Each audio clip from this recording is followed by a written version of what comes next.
Bonjour, Shavuot vous raconte une histoire amusante. Un grand rabbin tzaddik arrive d'Israël à New York. Un couple qui n'a pas d'enfant vient le voir, leur cœur brisé. Ils attendent depuis des années d'avoir un enfant. Ils lui demandent une bénédiction. Le rabbin leur dit « Écrivez vos noms sur un papier, ce soir je retourne en Israël. J'irai directement au kotel, au mur occidental.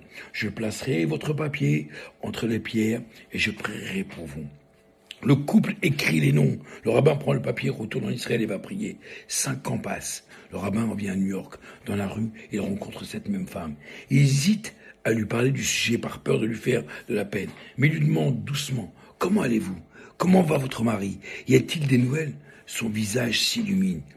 Elle lui répond « Des nouvelles ? Baruch Hashem, nous avons eu 10 enfants. » Le rabbin est bouleversé de joie. Il lui demande « 10 enfants ? Comment cela est-il arrivé ?» Elle lui explique « Une année, nous avons eu un enfant. L'année suivante, des triples.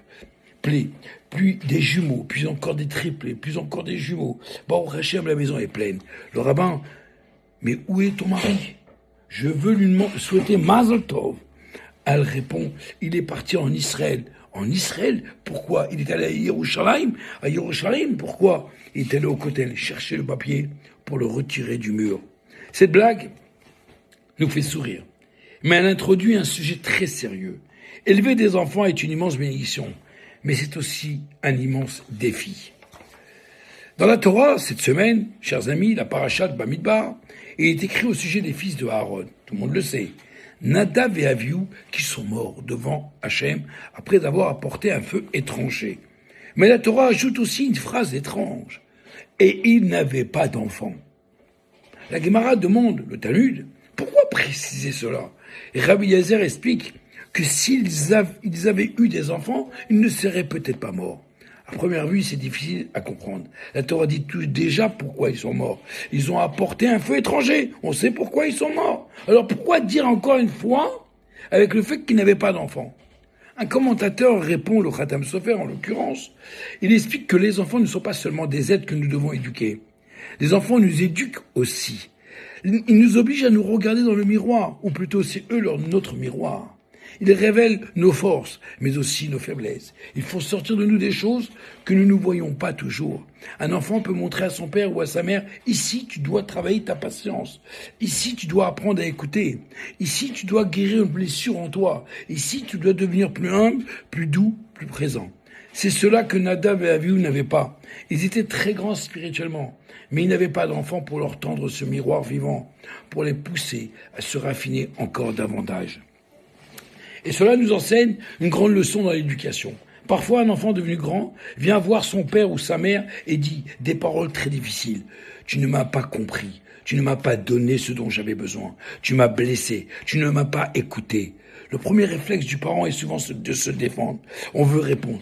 Comment peux-tu dire cela ?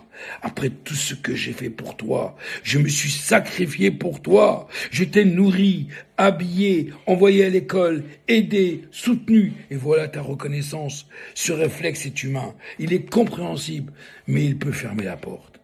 Car derrière les paroles dures d'un enfant, il y a souvent une douleur. Peut-être qu'il exagère, peut-être qu'il ne voit pas toute l'histoire, peut-être qu'il oublie beaucoup de bonnes choses. Mais à ce moment-là, la question principale n'est pas « ai-je raison ?» ou « a-t-il raison ?»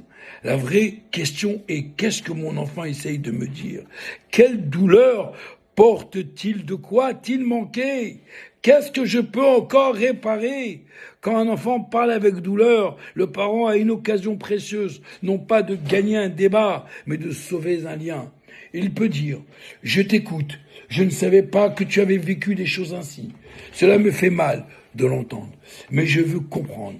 Dis-moi ce que tu as ressenti. » Ce genre de réponse peut ouvrir un cœur. Bien sûr, cela ne veut pas dire qu'il faut accepter l'irrespect, la violence ou la destruction familiale. Il faut parfois poser des limites, mais même les limites peuvent être posées avec amour, sans fermer la porte. L'idée profonde est que nos enfants ne nous appartiennent pas. Ils ne sont pas nos possessions, ils sont des âmes que Dieu nous a confiées.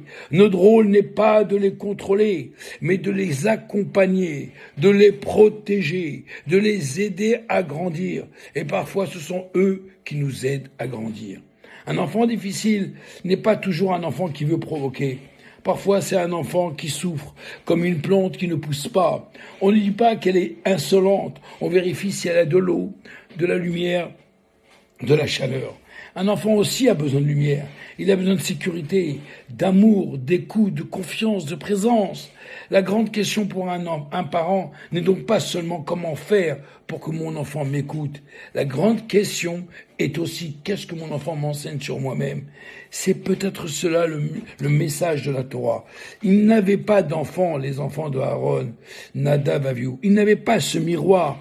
Ils n'avaient pas cette voix qui oblige l'homme à descendre de ses hauteurs spirituelles et à travailler son cœur, sa patience, son humilité, sa relation aux autres.